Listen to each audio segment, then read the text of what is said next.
Assalamualaikum warahmatullahi wabarakatuh.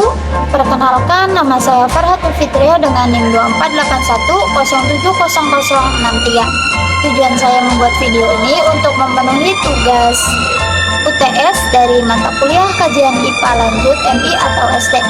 Nah, di sini saya akan memaparkan sebuah jawaban yang sudah saya tulis di kertas folio, lalu saya paparkan dalam video ini. Nah, soal yang pertama itu dengan jawaban. Saya kalau menjadi guru, saya akan mengajak siswa untuk mengamati ciri-ciri dari setiap makhluk hidup yang sudah ditemukan dalam lingkungan halaman sekolah tersebut. Nah, lalu membedakan bentuk tubuh, warna, dan cara hidupnya masing-masing. Lalu membimbing siswa untuk mengelompokkan makhluk hidup berdasarkan kesamaan dan perbedaan ciri, seperti membedakan hewan, tumbuhan, dan jamur. Lalu menjelaskan keanekaragaman hayati, tingkat jenis spesies, dan menunjukkan bahwa setiap makhluk hidup tersebut itu termasuk spesies berbeda dengan ciri khas dan peran ekologinya masing-masing. Nah, urutan keanekaragaman spesies yang dari terbanyak di dunia. Yang pertama itu ada jamur. Jamur itu sekitar 2 atau sampai 3 juta spesies di dunia. Lalu semut sekitar 12.000 atau 13.000 spesies. Lalu rumput dengan 10.000 spesies. Lalu cacing tanah dengan sekitar 7.000 spesies. Lalu baru capung sekitar 6.000 spesies dan bunga kertas sekitar 18 spesies. Nah, kenapa saya memilih saya mengurutkan tersebut karena dengan alasan logisnya, karena jamur bisa hidup di hampir semua tempat seperti di tanah atau di kayu. Nah, kemampuan beradaptasinya itu tinggi dan banyak jenis habitatnya. Nah, lalu semut itu karena semut hidup di hampir seluruh permukaan bumi, jadi mudah beradaptasi. Lalu rumput itu memang tumbuh hampir di semua daerah, tetapi masih dalam lingkungan keluarga tumbuhan. Lalu cacing karena habitatnya itu khusus, hanya di tanah lembab dan yang subur. Capung itu hanya di sekitar air tawar dan bergantung pada kondisi lingkungannya juga. Lalu bunga kertas pun karena hanya satu jenis tanaman hias dan satu marga. Nah, pada nomor 2 ini dengan pertanyaan yang antara bayam dan lidah mertua itu mana yang lebih efisien dalam menyimpan air. Nah, lidah mertua itu struktur dan adaptasinya itu daunnya tebal, kaku, dan dilapisi kutikula lilin. Permukaannya itu sempit dan tegak, lalu memiliki jaringan penyimpanan air di dalam daunnya. Lalu stomata atau mulut daun yang sedikit dan membuka di malam hari. Nah, fungsinya itu adaptasi terhadap lingkungan kering. Daunnya tebal berfungsi untuk menyimpan air lebih efektif. Lalu bayam itu struktur dan adaptasinya itu daunnya tipis, lebar, dan berwarna hijau muda. Lalu banyak stomata yang membuka pada siang hari untuk proses fotosintesis. Nah, lalu tidak memiliki jaringan khusus penyimpanan air. Nah, fungsinya itu untuk adaptasi terhadap lingkungan lembab dan banyak air. Daun lebarnya memaksimalkan penyerapan untuk fotosintesis. Yang ketiga itu karena airnya mudah didapat dan tidak perlu menyimpan air dalam jumlah yang banyak. Nah, jadi yang lebih efisien dan bisa menyimpan air itu adalah lidah mertua karena strukturnya itu daunnya tebal, memiliki jaringan penyimpan air, dan dilapisi kutikula lilin sehingga bisa menampung dan bertahan di tempat yang kering. Nah, yang nomor 3 itu dari jawaban yang nomor 3 itu dari burung elang. Nah, burung elang ini memiliki kaki bercakar tajam dan kuat untuk menangkap serta mencengkram mangsa. Nah, hidupnya itu di pegunungan atau di padang yang terbuka, berburu hewan kecil di darat atau udara. Nah, kalau itik itu kakinya itu berselaput, digunakan untuk berenang di air. Nah, hidupnya itu di lingkungan perairan yang ada di danau, sungai, atau sawah. Nah, kalau burung pelatuk itu memiliki 4 jari kuat dan menghadapnya ke depan dan 2 ke belakang. Cengkeramannya itu kuat dan kukunya tajam-tajam. Nah, lalu fungsi dan tempat mencari makannya itu, burung elang itu fungsi kakinya untuk mencengkeram dan menangkap mangsa. Nah, lingkungan tempat mencari makannya itu ada di pegunungan, padang rumput, dan hutan yang terbuka. Nah, kalau itik itu fungsi kakinya itu untuk berenang dan berjalan di lumpur atau air yang dangkal. Nah, lingkungan tempat makannya itu ada di perairan seperti danau, sungai, atau sawah. Nah, burung pelatuk itu fungsi kakinya itu untuk menempel kuat dan memanjat di batang pohon. Lingkungan tempat mencari makannya itu ada di hutan atau daerah yang banyak pepohonan. Nah, analisis kendala jika burung elang itu memiliki kaki berselaput itu tidak jika elang memiliki kaki berselaput seperti itik itu tidak akan sulit untuk mencari makannya, maka ia akan kesulitan untuk mencari mangsa dan tidak dapat berburu dengan efisien, dengan efektif, dan akan mengalami kendala dalam mempertahankan hidup karena kakinya berselaput hanya cocok untuk berenang. Nah, pada soal nomor 4 itu saya akan menjelaskan tentang konsep rantai makanan. Nah, pada fitoplankton itu menjadi produsen, lalu zooplankton itu menjadi konsumen yang pertama, lalu ikan kecil itu menjadi konsumen yang kedua, ikan besar itu menjadi konsumen ketiga, lalu bakteri pengurai itu menjadi dekomposer. Itu sebelum adanya blooming, jadi kondisi itu masih normal.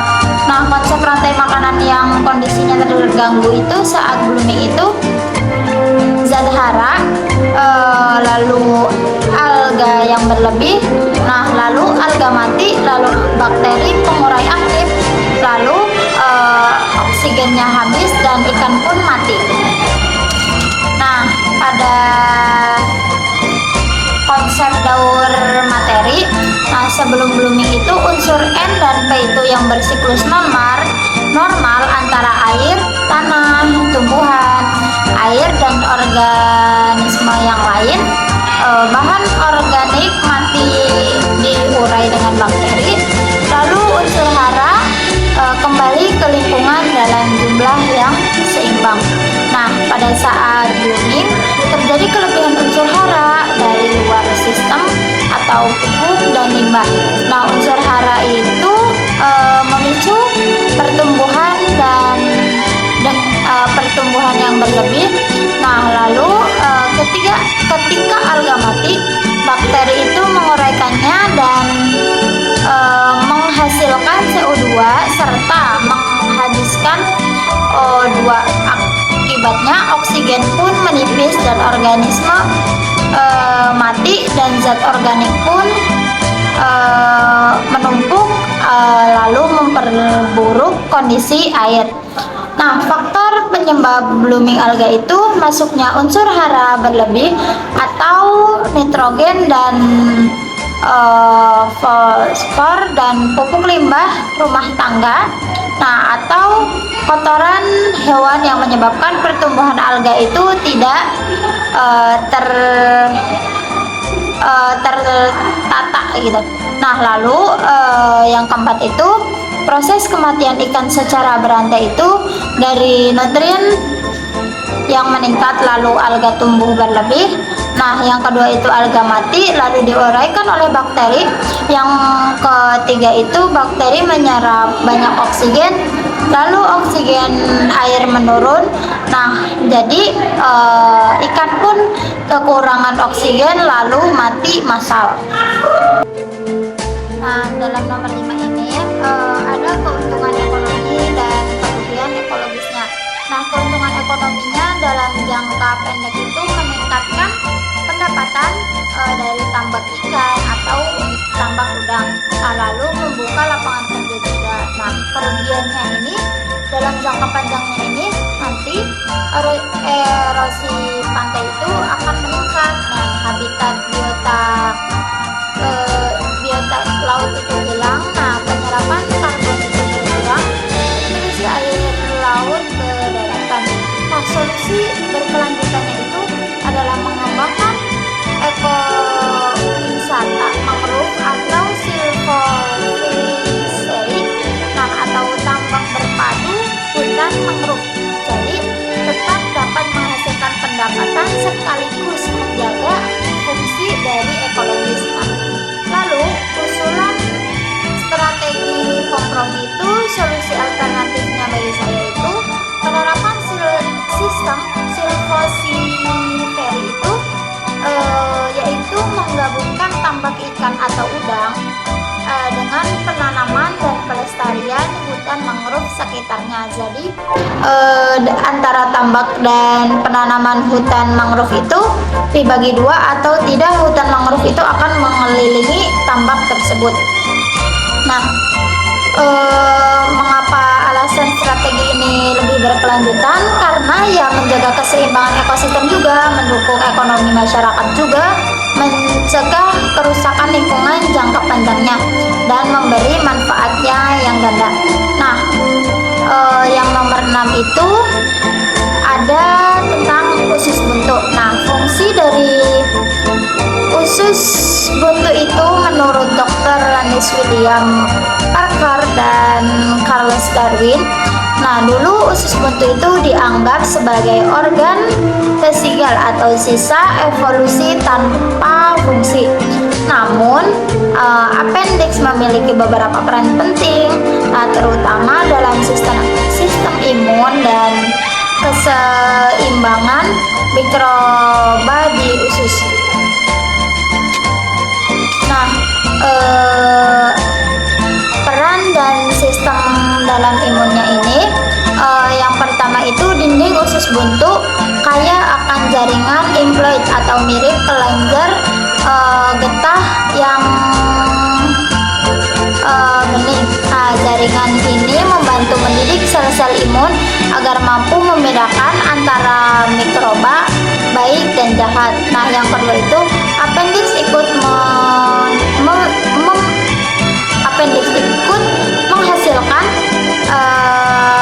menghasilkan antibodi LGA yang melindungi permukaan usus dari infeksi. Nah, yang kedua itu menjadi tempat penyimpanan bakteri yang baik. Karena appendix itu berfungsi sebagai grup dengan adanya mikroba usus, mikrobiotis usus. Nah, appendix itu membantu memulihkan populasi bakteri baik setelah sembuh. Nah, yang ketiga itu tidak vital tetapi bermanfaat karena orang bisa hidup normal tanpa appendix.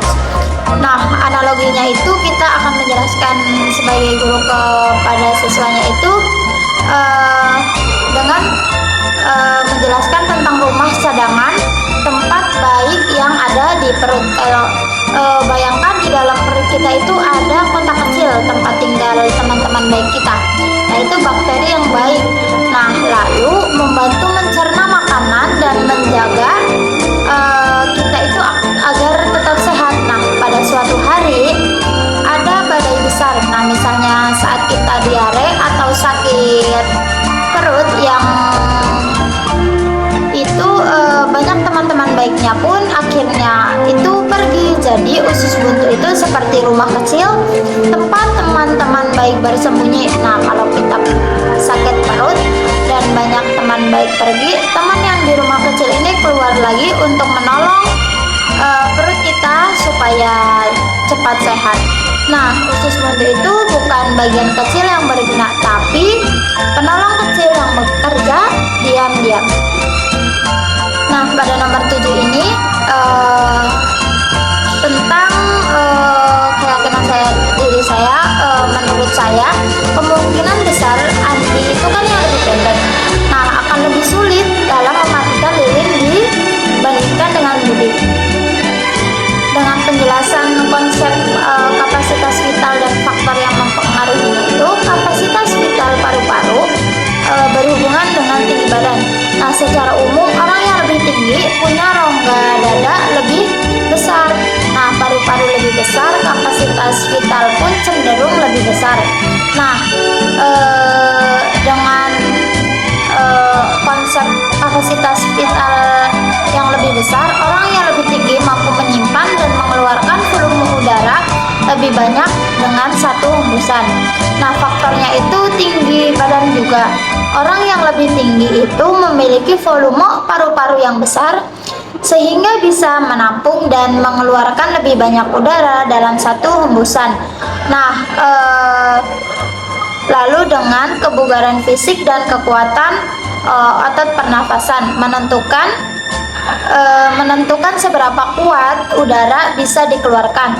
Lalu kesehatan paru-paru juga menjadi faktornya, menentukan efisiensi pertukaran udara dan kekuatan tiupan. Tinggi badan adalah faktor utama, tetapi kebugaran fisik dan kesehatan paru-paru juga sangat menentukan hasilnya. Nah, yang nomor 8 ini tentang jaring-jaring makanan. Yang pertama itu ada kacang-kacangan atau tumbuhan kacangnya. Lalu tumbuhan kacang itu akan dimakan oleh ulat bulu, lalu ulat bulu pun dimakan oleh burung pipit, dan lalu burung pipit pun kalau sudah menjadi sudah mati itu akan dimakan oleh laba-laba. Jadi organisme yang terlibat itu kacang-kacangan menjadi produsen yang menjadi penghasil makanan melalui fotosintesis. Nah, yang ulat bulu itu menjadi konsumen yang pertama karena memakan daun tanaman. Nah, yang kedua itu burung pipit itu konsumen itu memakan ulat bulu. Lalu laba-laba pun akan menjadi konsumen kedua atau ketiga karena memakan ulat bulu atau serangga kecil yang mati. Nah, analisis jika populasi ulat bulu berkurang drastis akibat insektisida, karena populasi tanaman kacang-kacangan meningkat, populasi burung pun akan menurun.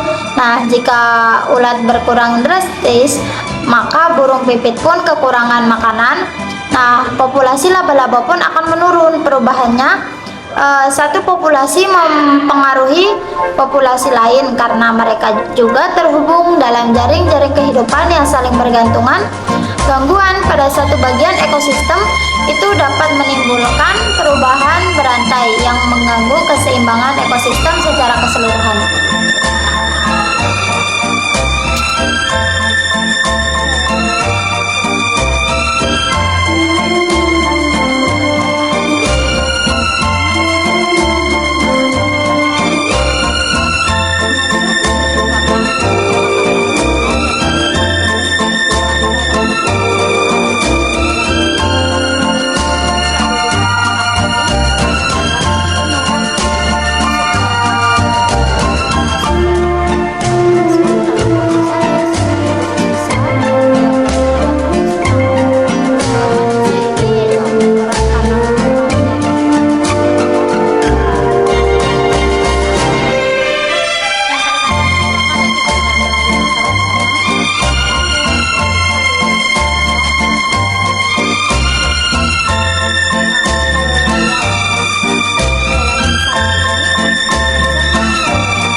dengan sistem pencernaan kompleksnya untuk mencerna rumput, dan manusia dengan sistem sederhana untuk mencerna makanan yang lebih lunak dan beragam.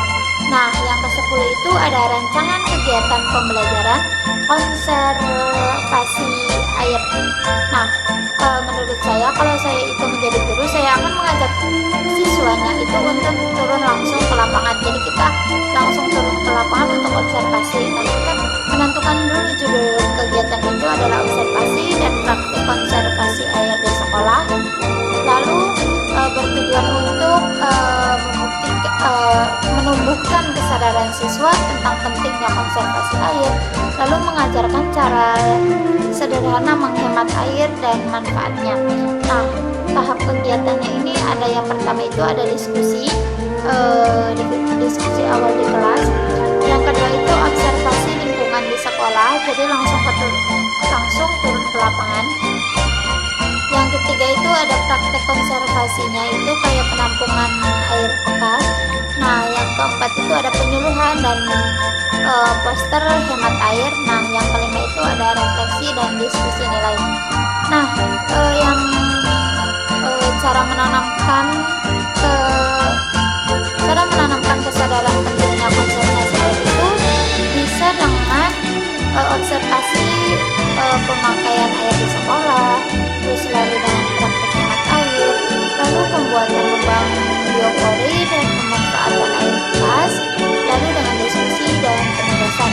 Nah, nilai-nilai konservasi yang bisa ditanamkan itu kita bisa hemat air, lalu kita juga bisa peduli lingkungan,